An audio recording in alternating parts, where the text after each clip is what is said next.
Mari kita panggil bersama Sutanto Supiyadi, Mozaik Sang Flamboyan.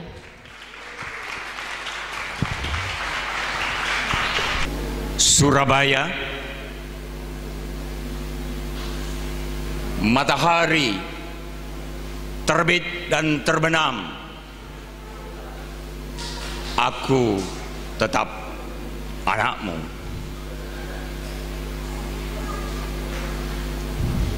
Di laut,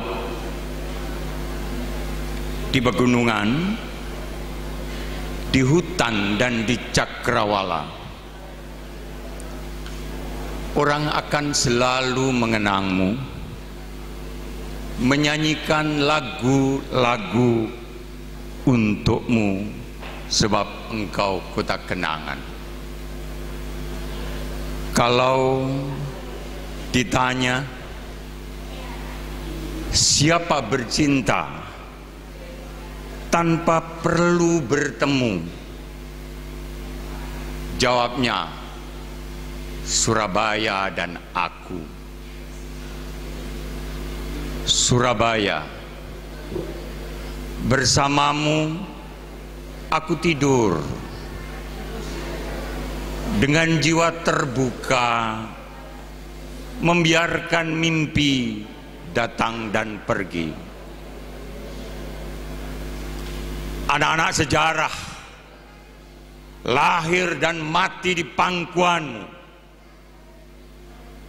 menyentuh masa depan dan masa lalu dengan dendam kencana, dendam cinta anak manusia yang tak ada habis-habisnya. Sehingga bila nanti di akhirat ditanya, siapa kasih nyawa untuk negerinya? Jawab saja, Surabaya dan aku. Aku berdiri di tepi Kalimas, menatap air yang coklat, menatap matahari yang coklat, menatap bumi yang coklat, tumpah darah nenek moyangku. Kalau sampean ditanya, siapa tidak lari ketika bumi disiram peluru? Jawab saja, Surabaya dan aku. Aku melihat sampean memanjat di tiang bendera. Aku melihat sampean berdarah dan berteriak, "Merdeka!" Aku melihat sampean lahir dan mati bersama sejarah. Surabaya, padamu kubayangkan Gajah Mada berdiri di dermaga ujung Galuh, melepas perahu-perahunya sampai Australia, sampai Afrika. Padamu kurasakan degup jantung anak terbaik bangsa Indonesia, Bung Karno, yang menggetarkan dunia, juga lahir di sini. Kalau sampean ditanya, siapa yang tidak menangis ketika Kalimas dibendung 1628 dan warga kota mati kehausan? Aku melihat sampean bertahan mengubur anak-anak, istri dan famili satu persatu. Dari 60.000 warga kota ini cuma tinggal 1.000. Oh Surabaya, ibu kota penderitaan tanah airku. Tidak ada kota yang lebih tabah daripada kamu. Surabaya, bersamamu aku tidur dengan jiwa terbuka, membiarkan mimpi datang dan pergi.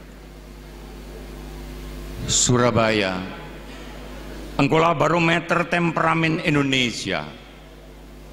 Surabaya, engkaulah ukuran emosi bangsa ini. Engkaulah hati nurani Indonesia. Engkau diam, negerimu akan sepi-sepi saja. Kalau engkau marah, tanah airku akan bergolak. Surabaya, sore hari kalau aku berbaring, burung layang-layang berhamburan memenuhi langitmu. Awan-awan berwarna menatapku, dan aku balik menatapnya. Seperti dulu Dr. Sutomo menatapnya, seperti dulu Prapanca menatapnya, seperti dulu Trunojoyo memandangnya, seperti dulu Pangeran Pekik memandangnya, seperti dulu Suropati memandangnya, seperti dulu, seperti sekarang, dan seperti masa depan bila anak cucuku berkembang. Bila senja dengan anggun menyambut malam, bila bunga-bunga api berpijar bersemburat ke langit sampean, Surabaya, darahmu memukul-mukul jantungku, nafasmu menggelurkan sukmaku, pandangmu berseri-seri, menyala-nyala, membakar seluruh jiwa ragaku. Oh, Surabaya, hanya aku dan engkau.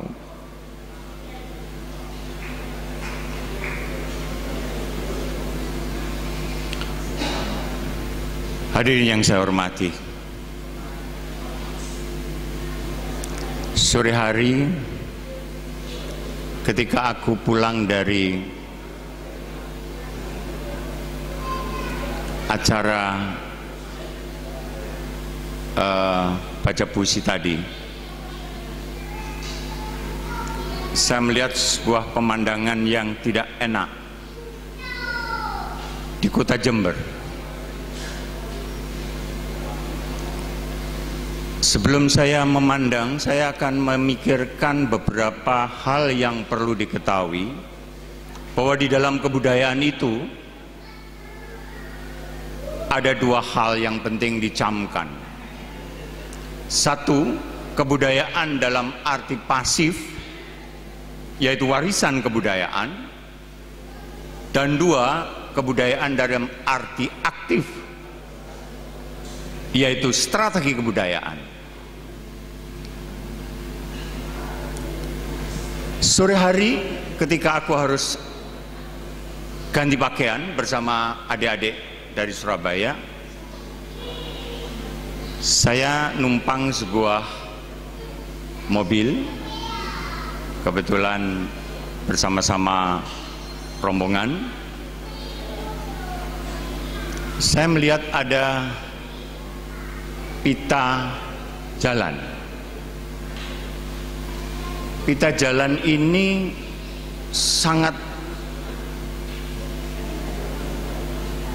keras sekali, bahkan getarannya mobil hingga bergetar terlalu kencang. Saya tanya kepada Pak Supir, ada apa ini? Oh, ini ada pita jalan yang terlalu rapat dan terlalu tinggi. Selang 1 kilo saya melihat sebuah bangunan. Bangunan yang notabene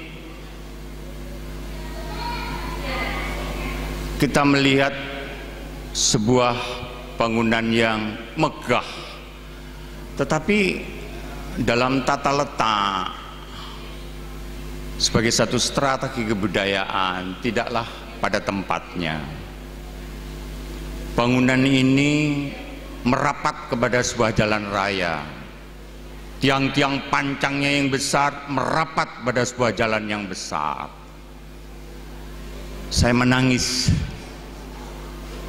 Sebuah kota yang indah, yang harus kita lestarikan, tetapi justru ada banyak hal yang kurang menarik pada diri saya. Strategi kebudayaan itu tidak berarti kemudian menjadikan sesuatu yang dari enak menjadi tidak enak, baik cara memandangnya, tetapi menjadikan sesuatu yang tidak enak menjadi sesuatu yang enak.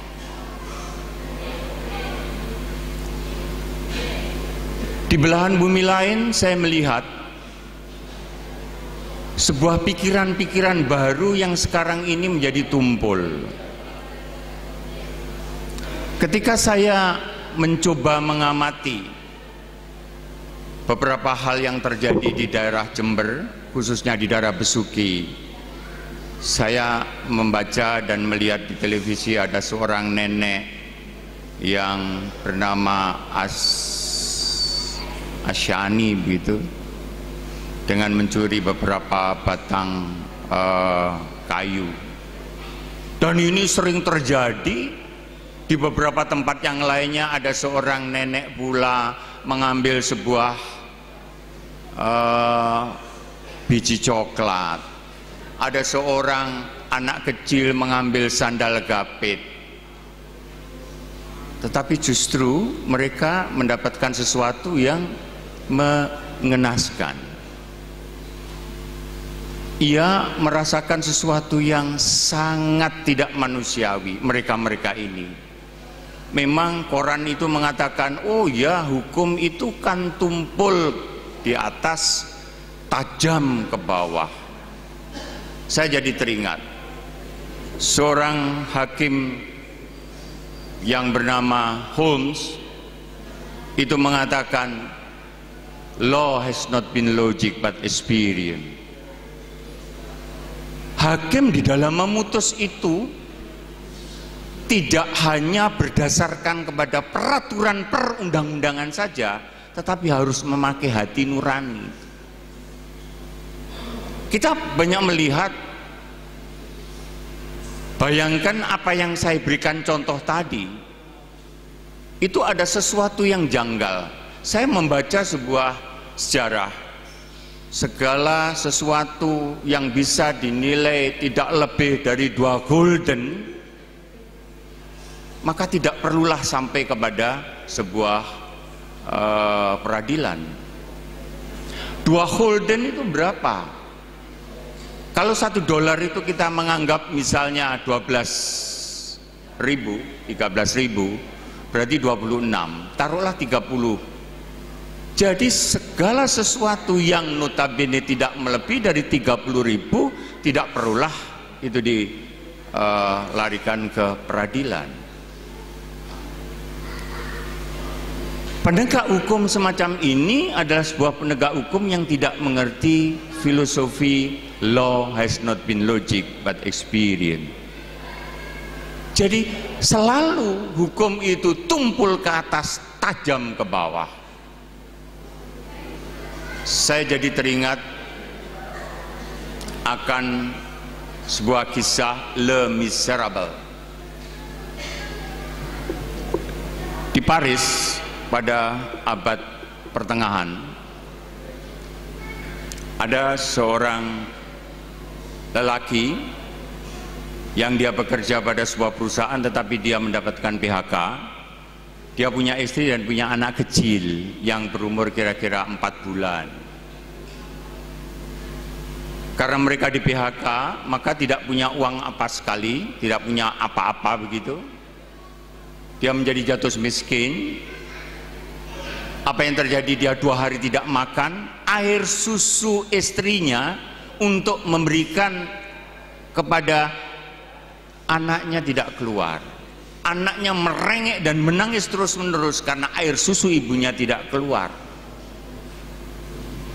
Dalam pikirannya orang yang menderita ini, suami ini, maka dia berpikir, seyogyanya aku harus keluar dari rumah ini. Apapun yang terjadi, whatever will be, que sera, sera.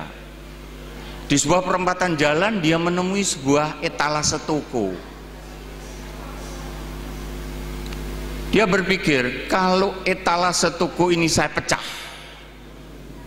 kemudian rotinya saya ambil, dan saya harus berlari pulang dan saya memberikan roti itu kepada istri saya, pasti saya akan memakannya dan pasti istri saya akan bisa menyusui anaknya. Apa yang terjadi setelah sampai di rumah dengan membawa roti? Begitu roti mau diberikan kepada istrinya, "Mah, tolong ini dimakan." Pada saat itu pula ada tangan kekar menahannya. "Stop, kamu mencuri." Orang ini polisi, praserba peradilan. Hakim mengetuk palu, "Saudara dikenakan pasal pencurian dengan kekerasan. Saudara dikenakan hukuman 8 tahun penjara." Jadi hukum itu tajam ke bawah. Ia merengek-rengek, "Pak Hakim, saya mencuri bukan karena saya seorang pencuri, tapi saya dan istri saya kelaparan, tidak ada makan sama sekali." Dengan congkaknya hakim mengatakan, "Kepastian hukum harus ditegakkan meskipun langit runtuh." Hakim berpijak kepada kepastian hukum dengan melemparkan keadilan hukum. Karena hukum itu bandul. Kalau keadilan tercapai, pasti keadilan akan terlempar. Begitu pula sebaliknya. Kalau keadilan tercapai, pasti keadilan akan terlempar. Hakim dalam hal ini memegang konsep kepastian. Orang yang menderita ini terpenjara selama 8 tahun. Singkat cerita, 8 tahun sore hari hujan semacam ini, dia berteduh di beranda gereja. Oleh pastor dibukakan, "Siapa Anda?" "Oh, saya begini. Baik, masuk." Malam hari makan, diberi makan roti, tetapi orang yang menderita ini makan cuman separuh. Pastor bertanya, "Kenapa kok kamu makan separuh?" Orang yang menderita ini menjawab, "Ya, yang separuhnya akan saya berikan kepada istriku." "Sudah, makan saja habis," katanya pastor. "Istrimu itu sudah kau tinggal selama 8 tahun. Sudah, kamu habiskan saja, kamu tidur, besok pagi kamu akan aku beri bekal." Pergilah dia tidur, tetapi dia tidak bisa tidur. Dia bangun, setan mempengaruhi dirinya. Diambillah itu barang-barang gereja, dimasukkan dalam langseng. Ketika dia keluar pintu, membuka pintu berderit. Pastor bangun karena ada suara berderit. Pastor mendekati orang yang menderita ini dan mengatakan begini, "Kenapa kamu mencuri barang gereja?" Tanpa pikir panjang, orang yang menderita ini menghantam muka pastor dan pastor pingsan. Dia berlari. Alangkah malangnya, di tengah perjalanan orang yang malang ini ditangkap lagi oleh seorang polisi. "Buka, ini barang-barang milik gereja." Seret dia ke gereja. Di gereja, pastor bertanya kepada pendeta, "Pak pendeta, apa ini benar barang-barang gereja?" Tentu saja pastor mengatakan, "Betul Pak polisi, itu adalah barang-barang gereja." Apa yang terjadi kemudian? Seketika itu pula polisi dengan genggaman tangannya menghantam muka orang yang menderita ini dengan mengatakan, "Kamu pencuri." Begitu genggaman tangannya belum sampai ke mukanya, pastor bilang, "Tidak, dia saya beri." Artinya pastor memegang keadilan hukum. Tidak perlu itu yang namanya kepastian hukum. Kalau hakim tadi itu memegang kepastian hukum, melempar keadilan hukum. Kalau yang sisi lain, keadilan dipegang dengan melempar kepastian hukum. Nurani hakim yang penting. Kembali kepada nenek Asyani. Saya yakin teman-teman Jember yang ada di sini mau bercancut taliwondo sama kita, mau membela yang namanya Nenek Asyani tanpa reserve. Dan di dalam hal ini, mari orang-orang yang baik kita bangkit, kita bangun untuk membantu yang namanya Nenek Asyani ini. Kita sekarang harus bangkit dalam kasus-kasus ini. Sebab kalau tidak, sebagaimana yang dikatakan oleh penyair Pakistan, yaitu Muhammad Iqbal, yang mengatakan bahwa, hei rakyat Hindustan, lenyaplah kamu. Apabila kamu dalam kondisi semacam demikian, tidak akan ada orang yang bangkit, orang baik yang bangkit untuk memerdekakan bangsanya. Dan ketika saya membaca puisinya Robert Frost itu seorang penyair dunia yang satu-satunya penyair yang bisa masuk ke Gedung Putih, itu adalah Robert Frost, dengan mengatakan begini, kalau kamu itu benar-benar membela, bela, karena intelektual itu harus memihak. Memihak kepada siapa intelektual itu? Memihak kepada kebenaran meskipun sakit. Some say that word will end in fire, and some say in ice. From what I've tasted of desire, that hold the faith of fire. Ingat Robert Frost. Saudara-saudara sekalian, ada pikiran-pikiran baru yang ingin saya tanamkan kepada saudara sekalian. Hari ini kita mulai dengan satu menancapkan gigi kita, mulai dengan satu pikiran-pikiran bahwa apa yang dilakukan, apa yang kita lakukan itu janganlah dikorup. Seorang Lord Acton mengatakan, power tend to corrupt. Power itu kekuasaan, ten itu cenderung, kerap itu dikorup. Kekuasaan itu cenderung itu dikorup.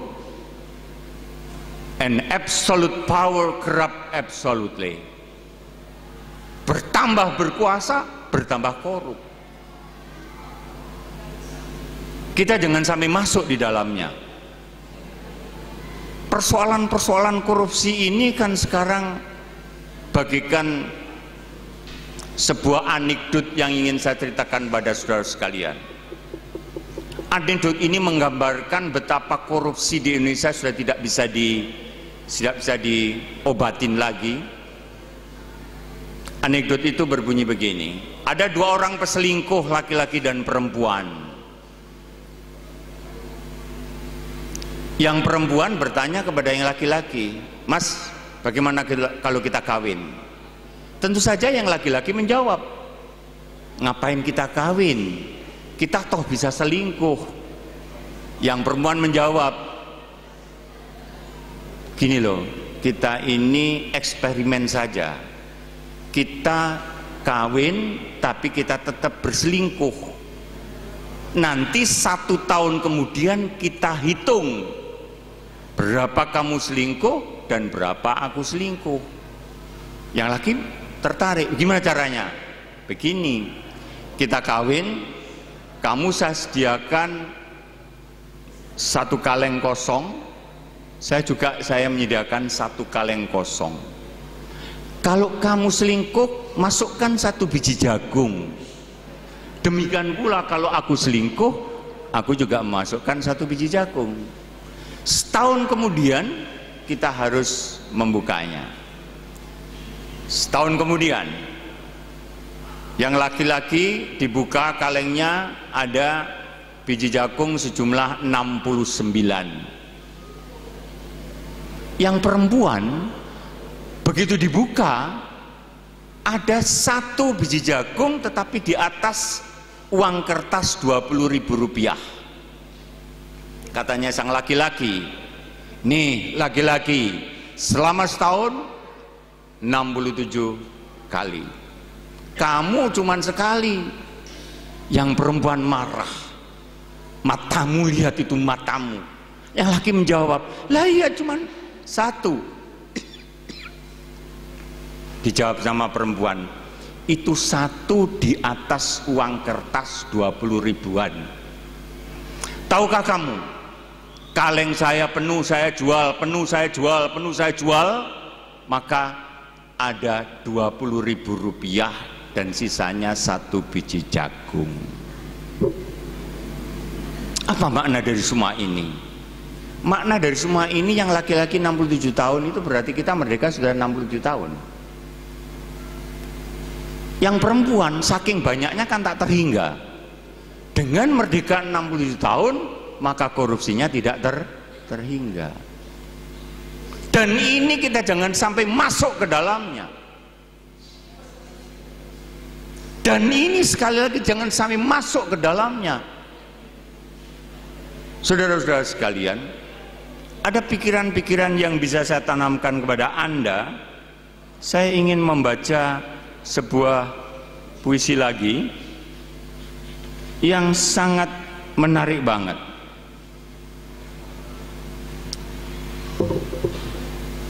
Ini sebuah konsep budaya atau mesin budaya yang terus menindas, menjajah, sangat berbahaya banget bagi kehidupan bermasyarakat berbangsa. Kabut fajar menyusut dengan perlahan, bunga bintaro berguguran.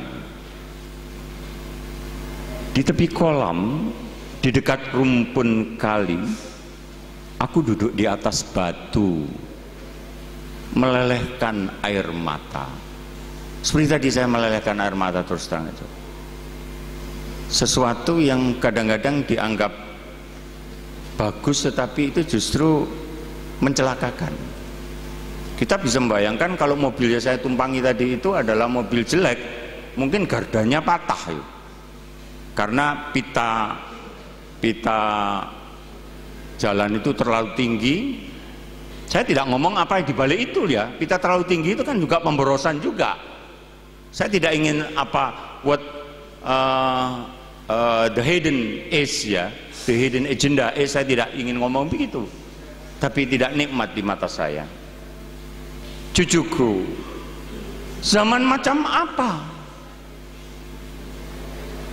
Peradaban macam apa yang akan kami wariskan kepada kalian? Jiwaku menyanyikan tembang Mas Kumambang. Kami adalah angkatan pongah, besar pasak dari tiang. Kami tidak mampu membuat rencana menghadapi masa depan. Masa depan itu kan saya pikir tidak hanya setahun 2 tahun, everlast. Saya kemarin ditantang oleh teman-teman Pare Kediri. Saya di sana melihat bangunan yang sangat-sangat jelek sekali, tetapi dibanggakan oleh para penguasa di sana, yaitu bangunan Simpang 5 Gumul. Saya bilang, saya ini pernah ke bangunan aslinya ini, saya pernah bernarsis di situ, berfoto di situ, kemudian dijiplak seperti kardus-kardus. Ya, mudah-mudahan di Jember tidak begitu, tetapi tadi saya melihat begitu. Karena kami tidak menguasai ilmu untuk membaca tata buku masa lalu, dan tidak menguasai ilmu untuk membaca pada buku masa kini, maka rencana masa depan hanyalah spekulasi keinginan dan angan-angan. Kita ini onani ternyata. Spekulasi masa depan dan angan-angan. Strategi kebudayaan itu kalimat aktif, warisan kebudayaan itu kalimat pasif. Kita harus memilih yang kalimat aktif. sebagai satu strategi. Saya membaca Times, baru saja saya membaca Times, majalah Times. Ada satu rel kereta yang panjang, maka kita bagi tiga, ada Indonesia, ada Malaysia, ada Jepang. Saya ngomong di Indonesia, rel ini, spur ini menuju ke sana. Di Indonesia itu ternyata ada A, B, dan C. A adalah orang ketinggalan spur. B, spur masih diam, tetapi orang ini sudah masuk. Tapi spur belum berjalan, kereta api belum berjalan. C adalah spur atau kereta api yang sudah berjalan. Pada saat yang sama, di negara Malaysia, Singapura, Jepang juga ada yang namanya ABC. Saya ulang lagi, A adalah orang yang ketinggalan kereta api, B adalah orang yang sudah masuk kereta api tetapi kereta api belum berangkat, C adalah orang yang sudah naik kereta api dan kereta api sudah berangkat. Kalau sampean saya tanya, sampean mau pilih A, pilih B atau pilih C? Tentu saja sampean akan menjawab pilih yang C, kereta api yang sudah berangkat. But if you choose C, you will be on A in Singapore. If you choose C, you will be on A in Malaysia. Jika Anda milih C-mu di Indonesia, Anda adalah A-nya orang Malaysia. Bagaimana untuk mendapatkan C Indonesia menjadi C Singapura, C Indonesia menjadi C Jepang, C Indonesia menjadi C India, C Indonesia menjadi C Cina? Harus ada added value, harus ada tambahan nilai. Tambahan nilai itu ada dua, language and technology, bahasa dan teknologi. Kita harus menguasai, kita harus kuasai, bukan tata buku lama. Oh cucuku, negara dilanda gelombang zaman edan, cita-cita kebijakan terhempas waktu, lesu di bangkuan batu. Tetapi aku keras bertahan, mendekap akal sehat dan suara jiwa, biarpun tercampak di selokan zaman. Bangsa kita ini seperti dulu, terperangkap dalam kaleng-kaleng dan dikocok-kocok oleh bangsa adikuasa tanpa kita berdaya melawannya. Semuanya menjadi atas nama pembangunan yang mencontoh tatanan pembangunan zaman penjajahan. Ini saya buktikan saudara sekalian. Sebulan saya dipanggil oleh Freeport. Saya di sana, sampailah dari Surabaya ke Timika, dari Timika ke Tembagapura saya naik chopper, naik helikopter. Kalau enggak saya ditembakin, nah, sana masih itu. Sampai di sana, wah saya dihormati karena mereka mau mencuci otak saya. Di dalam perkembangannya, seterusnya saya hari per hari dan sebagainya. Lantas saya bertanya pada manajemen, who own this factory? Siapa pemilik perusahaan ini? No one answer. Tak seorang pun menjawab. Kita bisa membayangkan berapa itu nilai-nilai yang ada di dalamnya. Begitu digali yang Erzberg, gunung Erzberg sudah habis, tinggal Grasberg yang sudah bopang-bopang dan sudah hancur, tinggal sisa-sisa saja. Ada emas, ada tembaga, ada uranium. Habislah kita. Dan sebentar lagi kita akan tahu. Saksikan saudara sekalian, sebentar lagi di Kalimantan ada Freeport kedua. Sekali lagi, di Kalimantan sebentar lagi ada Freeport kedua. Ya. Saudara-saudara sekalian, takjub. Saya melihat Indonesia yang takjub. Kadang-kadang saya berpikir, saya merasakan apa betul itu. Saya pernah baca puisinya Taufik Ismail bahwa Indonesia itu sudah dengan lampu 5 watt, ya, lampu 5 watt. Tatanan kenegaraan dan tatanan hukum juga mencontoh zaman penjajahan, menyebabkan rakyat dan hukum hadir dalam kedaulatan. Yang sah berdaulat hanya pemerintah dan partai politik. Yang sah berdaulat hanya pemerintah dan partai politik. Padahal pasal 1 ayat 2 Undang-Undang Dasar 45 itu mengatakan kedaulatan ada di tangan rakyat, bukan penguasa dan partai politik. Kedaulatan di tangan Anda semua, bukan di tangan penguasa dan bukan di tangan partai politik. Oh, comberan peradaban. Oh, martabat bangsa yang gini compang-camping, negara gaduh, bangsa rapuh, kekuasaan kekerasan merajalela, pasar dibakar, kampung dibakar, gubuk-gubuk gelandangan dibakar tanpa ada gantinya. Semua atas nama tahayul pembangunan. Restoran dibakar, toko dibakar, gereja dibakar atas nama semangat agama yang berkobar. Apabila agama menjadi lencana politik, maka erosi agama pasti terjadi. Karena politik tidak punya kepala, tidak punya telinga, tidak punya hati. Sama dengan hakim yang tidak punya hati, taunya hanya KUHP yang tertulis, tanpa hati, tanpa experience.